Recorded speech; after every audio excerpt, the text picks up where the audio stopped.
Las gotas de un carísimo whisky escocés de 30 años temblaron en el vaso de cristal tallado, traicionando la calma férrea que Damián Valdés solía proyectar como una segunda piel.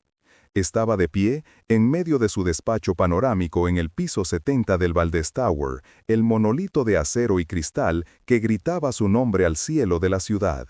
Afuera, las luces de la metrópoli parpadeaban como un tapiz de diamantes caídos, un reino que él había conquistado. Pero sus ojos no veían el imperio a sus pies. Estaban fijos en la pequeña pantalla de su teléfono, donde un simple correo electrónico acababa de demoler los cimientos de su realidad.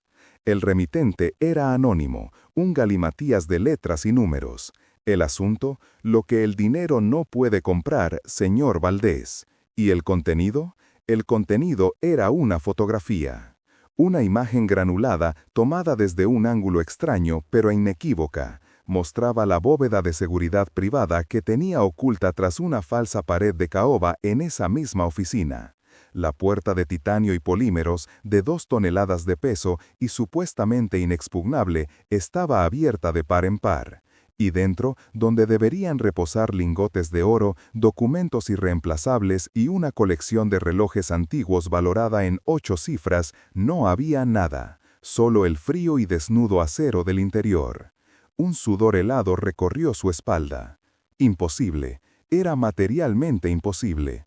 El sistema de seguridad era de grado militar. Múltiples sensores biométricos, reconocimiento de retina, huella dactilar, patrón venoso de la mano y secuencia de voz. Solo él podía abrirla. No había registros de accesos no autorizados. Ni una sola alarma había sonado. La empresa de seguridad, la mejor del mundo, no tenía constancia de ninguna brecha.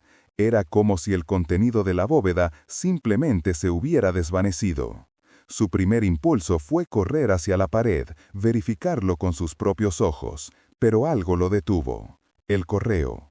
El ladrón, o quienquiera que fuese, no le estaba informando de un robo, le estaba enviando un mensaje, una declaración de poder. Sabía que él estaba solo en la oficina, a esa hora de la noche. Sabía que su primer instinto sería comprobarlo. Estaba jugando con él. Con un esfuerzo sobrehumano, Damián controló el temblor de su mano y se obligó a pensar. ¿Quién? ¿Quién podría odiarle tanto? La lista era larga, un subproducto inevitable de una carrera construida sobre adquisiciones hostiles y decisiones despiadadas. Rivales de negocios arruinados, ejecutivos despedidos, socios traicionados, cualquiera de ellos tendría el motivo. Pero ninguno, que él supiera, tenía los medios para lograr algo así. Esto no era un simple robo, era un acto de magia negra tecnológica. Su mente, entrenada para encontrar patrones y debilidades, empezó a trabajar febrilmente. Descartó la fuerza bruta, descartó a los hackers convencionales. Esto era algo más, algo personal. Y entonces, un detalle insignificante, una pieza de información tan trivial que normalmente su cerebro la habría archivado y olvidado, emergió de las profundidades de su memoria. El martes anterior. Había estado aquí, tarde, revisando unos contratos. La mujer de la limpieza, Elena, estaba terminando su turno. Recordaba vagamente su presencia, una figura silenciosa y casi invisible moviéndose por la periferia de su visión. Elena. Llevaba trabajando en el edificio casi un año. Una mujer de mediana edad, de rostro cansado y manos encallecidas. Siempre educada, siempre discreta. Apenas había cruzado más de 10 palabras con ella en todo ese tiempo. Pero ese martes algo fue diferente. Mientras ella limpiaba el cristal de la ventana, Damián había recibido una llamada urgente. Era sobre la adquisición de una farmacéutica rival, un negocio de miles de millones. Se levantó, irritado, y comenzó a pasear por el despacho, gesticulando, ladrando órdenes a su abogado a través del teléfono. En su agitación, tropezó con el cable de su ordenador portátil, que se cargaba en un enchufe cerca de la pared falsa. El portátil cayó al suelo con un golpe seco. La pantalla se hizo añicos. Él soltó una retahíla de maldiciones. La llamada se cortó. Se agachó para recoger los restos de su carísimo aparato, furioso por la interrupción. Fue entonces cuando Elena se acercó. «Señor Valdés, ¿está bien?». Su voz era suave con un acento que él no podía ubicar. «Estoy perfectamente», espetó él, sin mirarla. «Solo he perdido $10,000 en tecnología y probablemente 100 millones en un negocio por esta estúpida distracción». No esperaba una respuesta, solo quería que ella desapareciera. Pero Elena no se movió, se arrodilló a su lado, ignorando completamente el portátil destrozado. Sus ojos, de un marrón sorprendentemente profundo y lúcido, no miraban el desastre, miraban la pared. «Tenga cuidado, señor», dijo en voz baja, casi un susurro. «A veces, lo que creemos más seguro es nuestra mayor debilidad. Las paredes guardan secretos, pero también pueden convertirse en jaulas». En ese momento, Damián apenas registró sus palabras. Le pareció una simpleza filosófica de alguien que no entendía su mundo. La despachó con un gesto displicente y se olvidó del incidente. Pero ahora, con la imagen de su bóveda vacía quemándole la retina, esas palabras resonaban en su cabeza, como un gong fúnebre. Lo que creemos más seguro es nuestra mayor debilidad. ¿Cómo podía saber ella? Era imposible. Era una simple limpiadora. Un escalofrío le recorrió de nuevo, más intenso esta vez. Se dirigió a su escritorio y accedió al sistema de recursos humanos del edificio. Buscó su archivo. Elena Morales, 48 años, nacionalidad española. Dirección en un barrio obrero al otro lado de la ciudad. Referencias impecables de trabajos anteriores, en otras empresas de limpieza. Nada. Absolutamente nada sospechoso, una vida ordinaria, un trabajo invisible. Pero la coincidencia era demasiado grande, la frase, la mirada, el momento. Damián cogió las llaves de su coche. La policía era inútil en este punto, no había pruebas, le tomarían por loco. Tenía que entenderlo por sí mismo, tenía que encontrarla. Condujo su deportivo de lujo a través de la ciudad dormida, un misil de plata atravesando barrios que él solo veía desde la altura de su torre. Las calles se estrechaban, los edificios perdían su brillo y la opulencia daba paso a la necesidad. La dirección lo llevó a un viejo edificio de apartamentos de ladrillo rojo, con la pintura descascarillada y ropa tendida en algunos balcones. El aire olía a humedad y a comida frita. Era otro mundo. Aparcó a una manzana de distancia, sintiéndose absurdamente fuera de lugar. Entró en el portal, cuyo pestillo estaba roto. La lista de inquilinos junto a los buzones confirmó que Elena Morales vivía en el 4B. Subió las escaleras de cemento, el eco de sus caros zapatos de cuero sonando como una profanación en el silencio del edificio. La puerta del 4B era de madera baja, con varias capas de pintura vieja. No había timbre, así que golpeó con los nudillos. Esperó. Nada. Volví a golpear, más fuerte. ¿Quién es? Una voz de niño, asustada, sonó desde el otro lado. Busco a Elena Morales. Soy su jefe, el señor Valdés. Hubo un silencio, luego el sonido de un cerrojo deslizándose. La puerta se abrió una rendilla, sujeta por una cadena de seguridad. Un niño de unos 10 años, con grandes ojos asustados idénticos a los de Elena, lo miró de arriba a abajo. «Mi mamá no está», dijo el niño.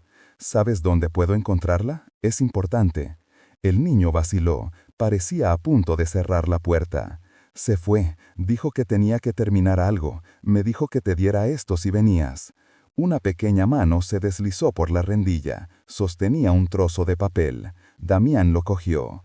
El niño cerró la puerta de golpe y echó el cerrojo. Damián desdobló el papel bajo la luz amarilla del pasillo. Era una servilleta.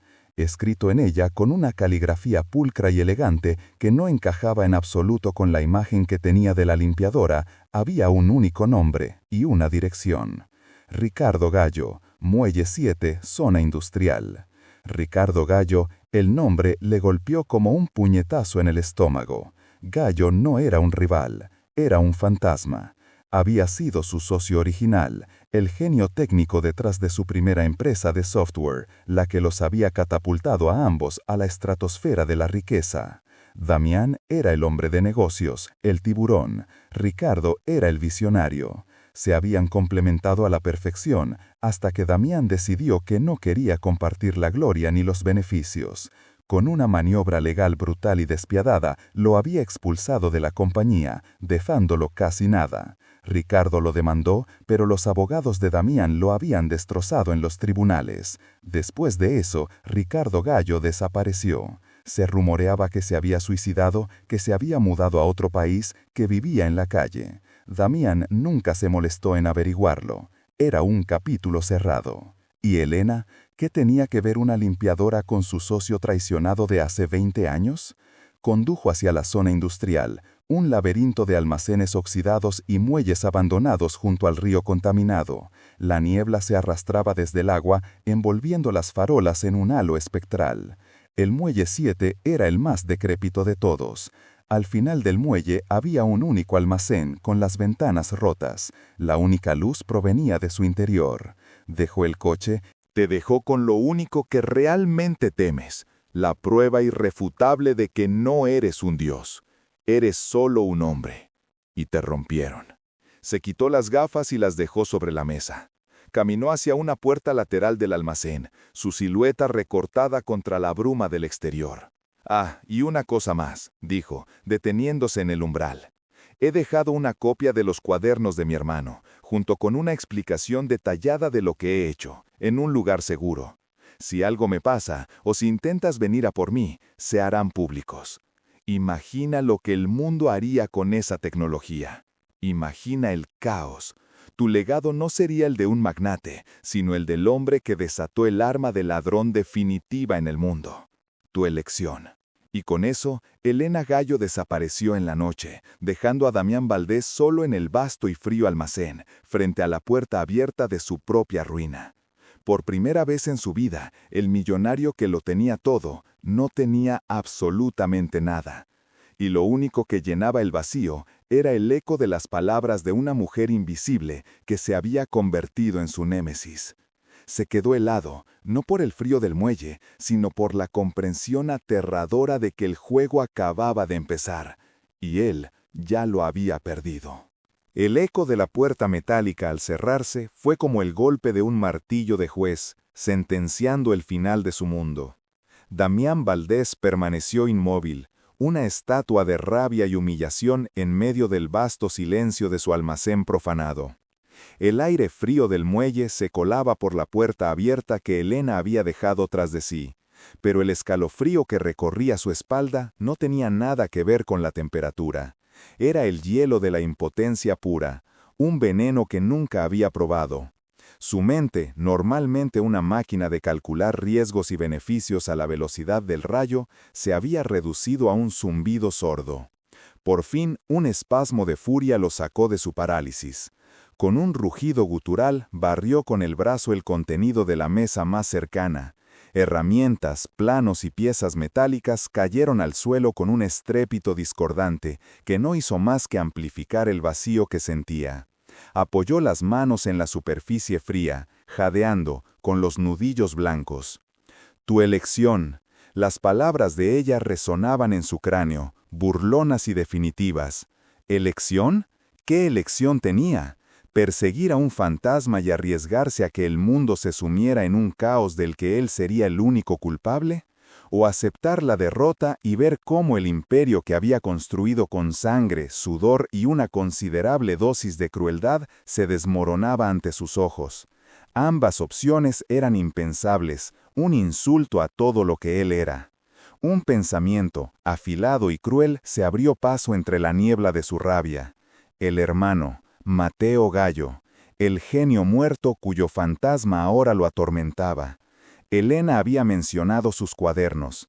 Si la tecnología existía, sus secretos debían estar en alguna parte, no en la copia que ella había dejado como señuelo, sino en los originales. Encontrar esos cuadernos, entender la ciencia, replicarla. Esa era la única salida. No para recuperar su dinero, eso ya era secundario, era para recuperar el control, para arrancarle esa sonrisa de suficiencia del rostro aunque tuviera que encontrarla en el mismísimo infierno. Con un propósito renovado y gélido, Damián sacó su teléfono, marcó un número memorizado, uno que no había usado en años. «Necesito a el cartógrafo», dijo sin preámbulos cuando la voz al otro lado respondió, «y a todo su equipo, no me importa el coste. Quiero que encuentren los cuadernos originales de un hombre llamado Mateo Gallo. Quiero que rastreen cada paso que dio su hermana, Elena Gallo.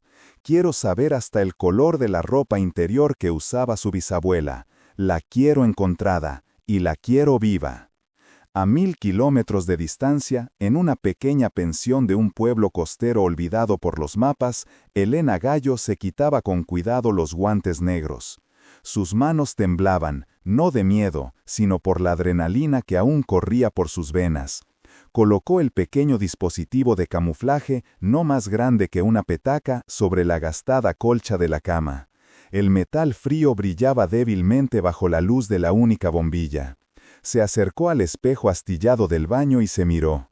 La mujer que le devolvía la mirada parecía una extraña. Había ojeras bajo sus ojos, pero en ellos ardía una determinación que nunca antes había conocido. La limpiadora invisible, la mujer que se movía por los pasillos sin ser vista, se había hecho visible para el único hombre que importaba, y al hacerlo había desaparecido para el resto del mundo.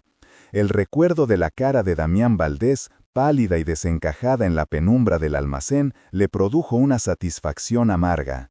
Era la misma expresión que ella había visto en su propio rostro, reflejada en la ventanilla del hospital el día que Mateo murió. El día que Valdés le había dicho, con una frialdad que helaba los huesos, que el incidente del laboratorio era una tragedia lamentable, pero que la empresa no tenía ninguna responsabilidad legal.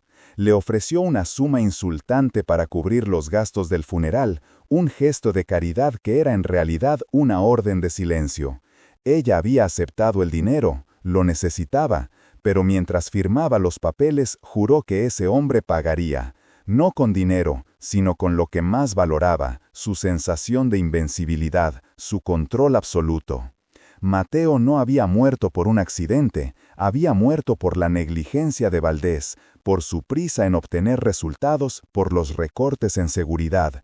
Y su investigación, el trabajo de su vida, había sido robada y archivada, considerada demasiado inestable para la producción en masa, pero demasiado valiosa para ser descartada.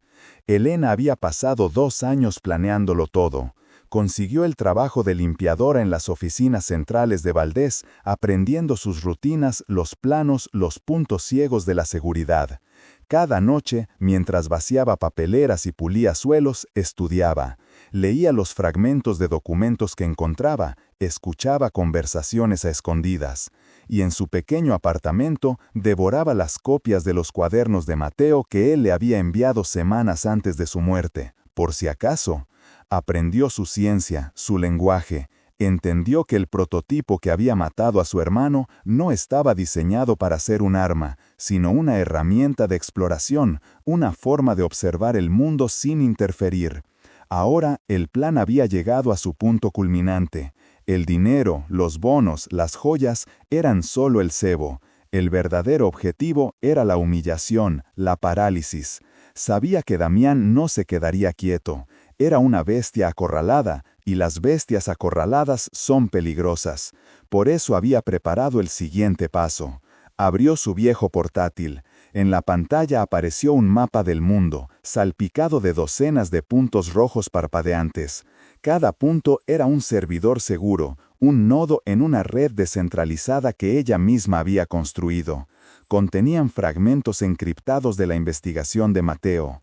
Si ella no se registraba en el sistema cada 12 horas desde una ubicación segura, los servidores liberarían sus datos automáticamente, pieza por pieza, en foros de ciencia, redes de código abierto y servidores de noticias.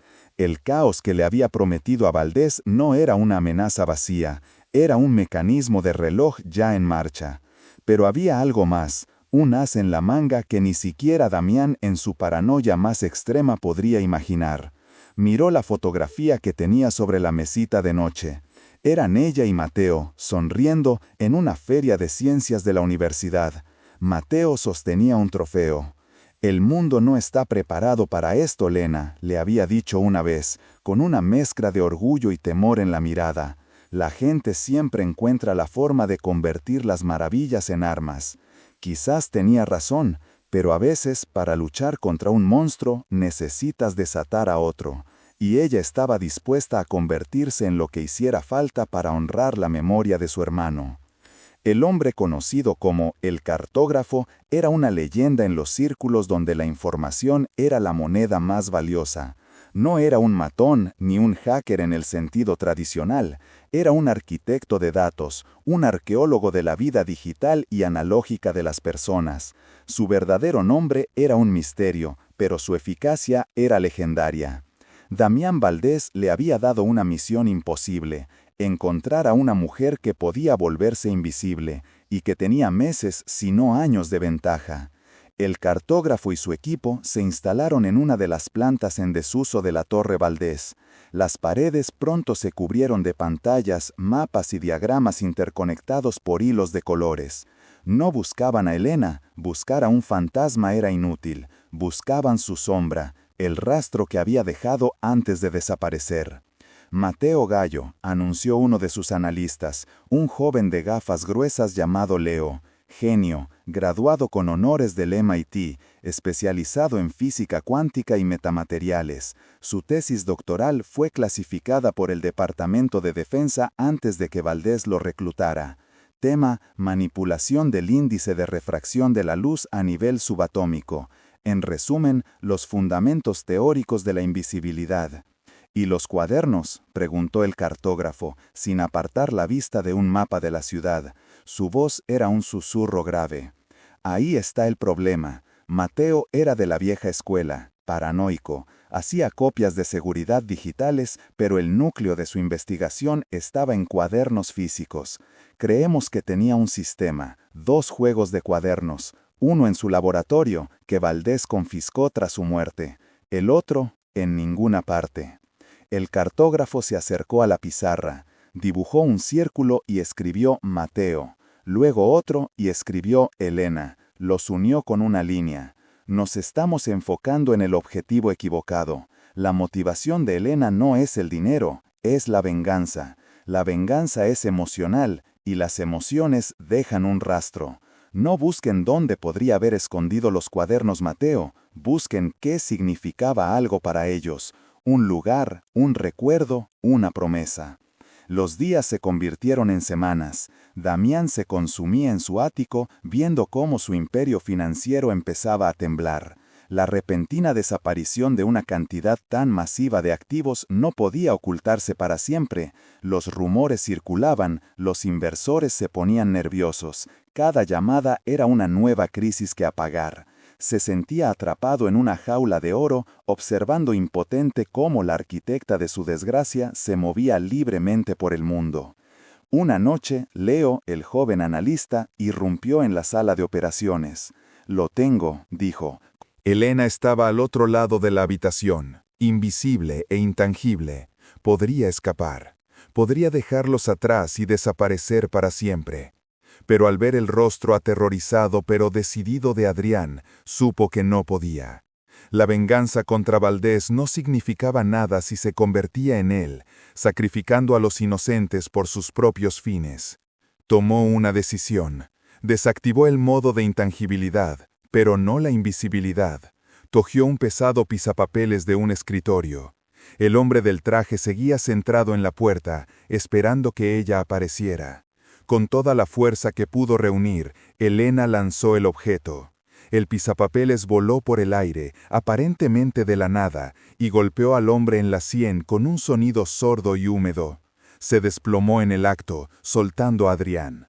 Los otros matones, confundidos y asustados por un ataque que no podían ver, dudaron un segundo. Fue todo el tiempo que Elena necesitó. Ayudó a Adrián a levantarse y corrieron hacia la noche, dejando atrás el caos del observatorio. En su ático, Damián Valdés vio las imágenes de las cámaras de seguridad que su equipo había logrado recuperar. Vio a Elena aparecer, desaparecer, y luego vio un objeto inanimado volar por la habitación y noquear a su mejor hombre. Se sirvió un whisky, pero el licor no le calentó. Su teléfono sonó. Era el cartógrafo. Han escapado, se llevaron los cuadernos y un segundo prototipo. Damián no dijo nada. Se limitó a mirar la ciudad iluminada a través de su ventanal panorámico. Pero hemos encontrado algo, continuó el cartógrafo. El nuevo dispositivo que ella usó emite una firma energética residual muy débil, casi indetectable. Pero no para nosotros. Podemos rastrearla. Podemos seguirla. Es un rastro tenue y se desvanece rápido, pero podemos seguirla. Una lenta sonrisa se dibujó en el rostro de Damián, la primera sonrisa genuina en semanas. Bien, dijo, su voz un susurro peligroso. Muy bien. Entonces la cacería no ha terminado. Acaba de volverse más interesante. Y mientras Elena y Adrián huían en un viejo coche por una carretera de montaña, ella miró el nuevo dispositivo en su mano. Al activarlo, no solo la hacía invisible, sino que en su interior, un pequeño proyector holográfico se encendió, mostrando un mensaje que Mateo había dejado para ella, un mensaje que solo se activaría con este prototipo. Su rostro fantasmal apareció en su palma. Lena, si estás viendo esto, es que las cosas se han complicado, pero hay algo que no te conté. Este dispositivo no solo curva la luz, con suficiente energía puede curvar el espacio-tiempo. Solo un instante, un salto. No es un arma, es una vía de escape, la última salida. Úsala con sabiduría. Elena cerró la mano sobre el holograma, el rostro de su hermano desapareciendo. Miró la carretera que se extendía ante ellos, un camino hacia un futuro incierto. Sabía que Damián no se detendría, sabía que la cacería estaba en marcha, pero ahora, por primera vez, no solo estaba huyendo, tenía un destino, y tenía el poder de las estrellas en la palma de su mano. El juego no se había perdido, simplemente había cambiado de tablero, y ella estaba a punto de hacer su siguiente movimiento.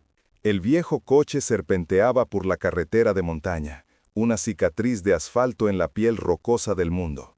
Elena apretaba el dispositivo en su mano, el metal frío un ancla en la tormenta de sus pensamientos. Curvar el espacio-tiempo. Las palabras de Mateo resonaban en su cabeza, más ciencia ficción que ciencia. Pero, ¿acaso no había visto ya a su hermano desaparecer en un destello de luz? La incredulidad era un lujo que ya no podía permitirse. A su lado, Lucas conducía con una concentración feroz, sus nudillos blancos sobre el volante desgastado. ¿A dónde vamos, Elena?, preguntó, su voz un murmullo ronco que apenas se alzaba sobre el motor. No podemos seguir huyendo por carreteras secundarias para siempre. No vamos a huir, respondió ella, sus ojos fijos en la pantalla del dispositivo. Vamos a buscar un lugar con la suficiente energía. El recuerdo de una conversación con Mateo, años atrás, afloró en su mente. Hablaban sobre sus investigaciones, sobre fuentes de energía alternativas. Él le había mencionado, casi como una broma, un viejo proyecto abandonado en lo profundo de esas mismas montañas, una estación geotérmica experimental. Una fuente de poder inmensa, olvidada y desconectada de la red principal. Un lugar perfecto. Les llevó casi un día encontrarla, oculta en un valle remoto y cubierta por la vegetación que reclamaba su territorio. La verja estaba oxidada, pero la estructura principal de hormigón y acero parecía intacta. Mientras Lucas forzaba la entrada, Elena consultaba el dispositivo, que ahora mostraba esquemas detallados de la planta que Mateo debió haber cargado en él. Necesitaba acceder al núcleo del reactor, desviar una cantidad masiva de energía directamente al prototipo. Era una locura. Un pulso electromagnético de esa magnitud podría freír todos los circuitos en kilómetros a la redonda, o abrir una brecha en la realidad. La encontraron en el corazón de la estación, una enorme esfera metálica suspendida en una cámara cavernosa, rodeada de consolas cubiertas de polvo. Las luces de emergencia parpadeaban, dándole al lugar un aire de tumba tecnológica. «Puedo reactivar el núcleo principal», dijo Lucas, sus dedos volando sobre un panel de control. «Pero será como encender un faro en medio de la noche. Damián sabrá exactamente dónde estamos».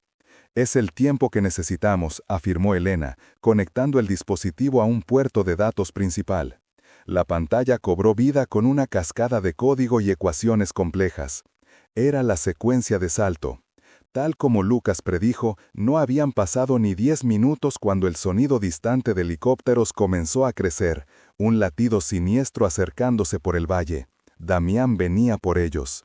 «Ya casi está», gritó Lucas por encima del creciente zumbido de la maquinaria.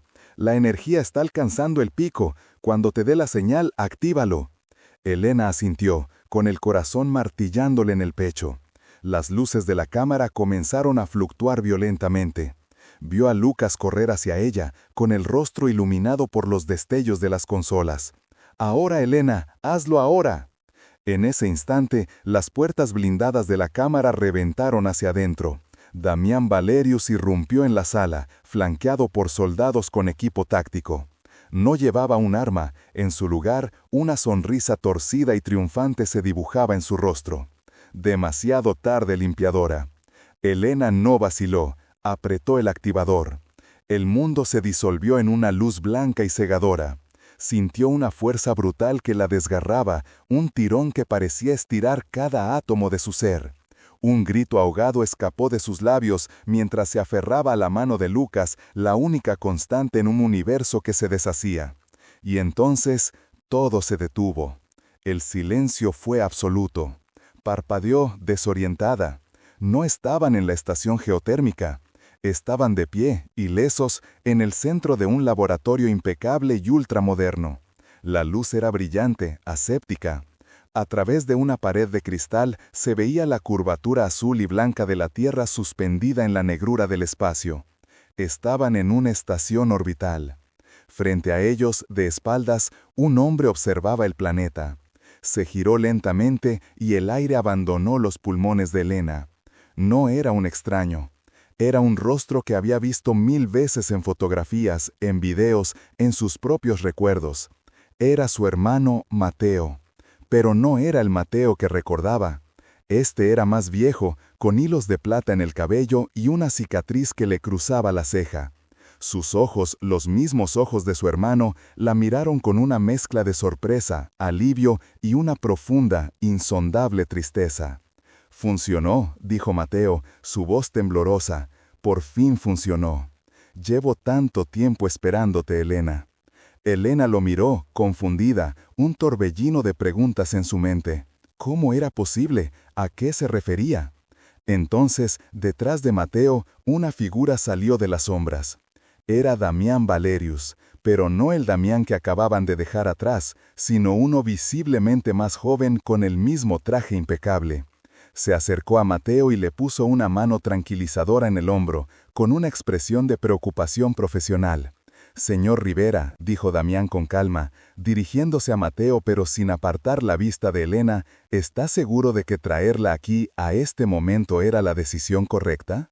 La pregunta de Damián flotó en el aire esterilizado, tan fría y precisa como la tecnología que los rodeaba. Elena sentía que el suelo bajo sus pies, que ya no era el de su apartamento ni el del despacho de Valerius, sino una aleación metálica pulida, se había desvanecido. Sus ojos saltaban del rostro envejecido de su hermano al rostro inexplicablemente joven de su jefe. ¿A este momento?», repitió Elena, su voz apenas un susurro. «Mateo, ¿qué está pasando? Te vi morir. El incendio». Mateo dio un paso hacia ella, sus manos temblorosas extendidas, pero se detuvo ante la mirada cautelosa de Damián. La cicatriz en su ceja se contrajo con la emoción. «Lo que viste fue una versión de los hechos, Elena, una que tenía que suceder para que llegaras hasta aquí».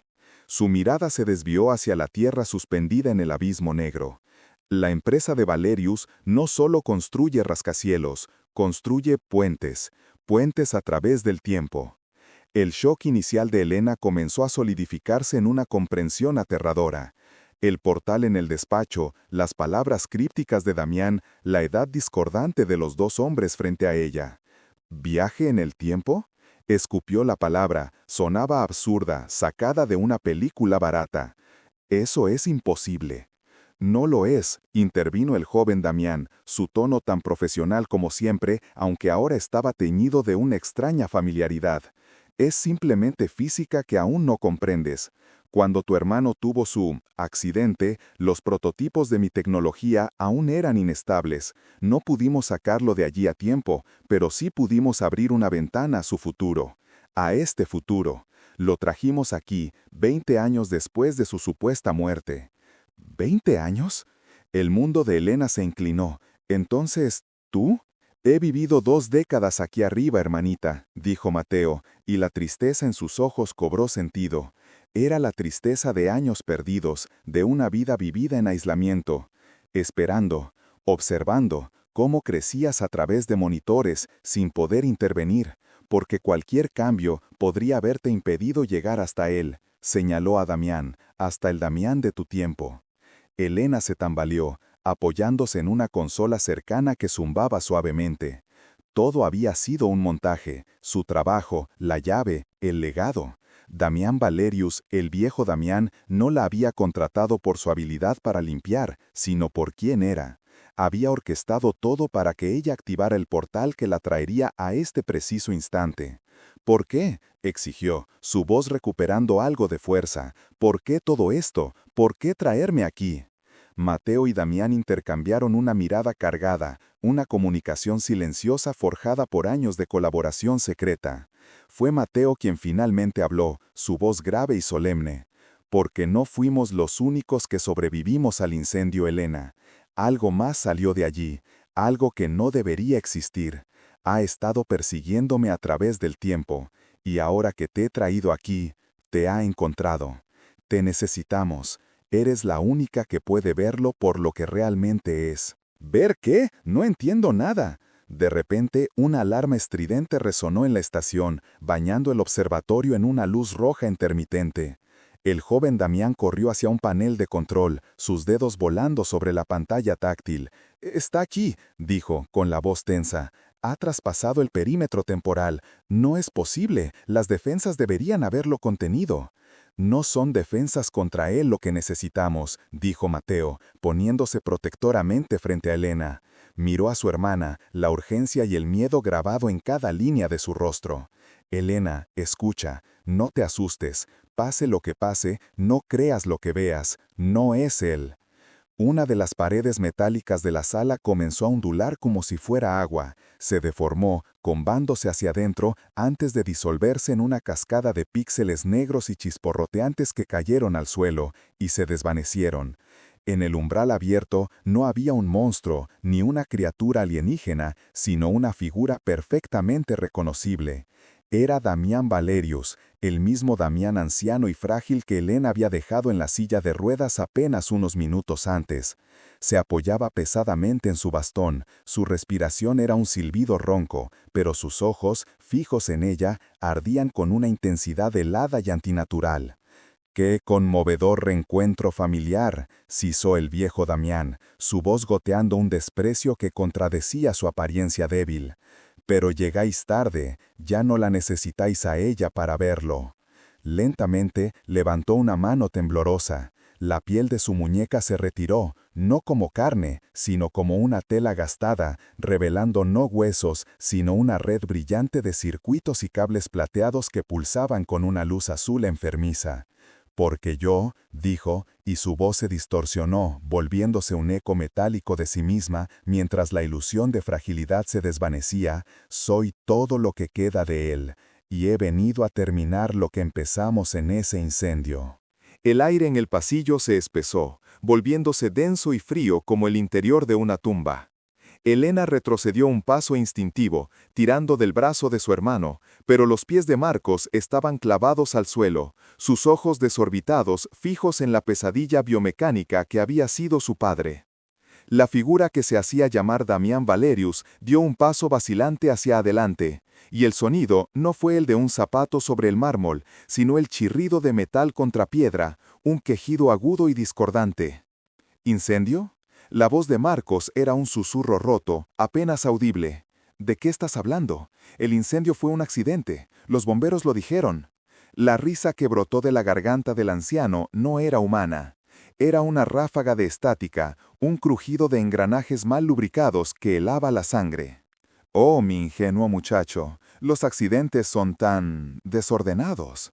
Lo nuestro fue una obra de arte, una purificación, un sacrificio necesario para alcanzar el siguiente estado del ser.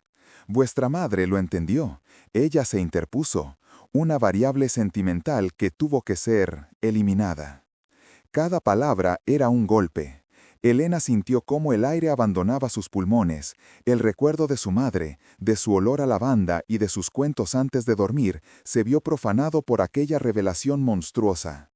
Se había aferrado a la idea de un accidente, a la trágica aleatoriedad del destino, pero la verdad era una daga de hielo que se hundía lentamente en su pecho.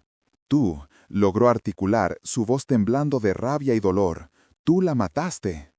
Corrijo, dijo la cosa, levantando su otra mano, cuya piel también se replegó para mostrar los mismos circuitos pulsantes. Nosotros la eliminamos. Fui el prototipo, pero el proyecto requería una mente más estable, más completa. El Damián que conocisteis, el genio, el visionario, transfirió su conciencia a un servidor central justo antes de que el fuego consumiera su débil carapazón de carne.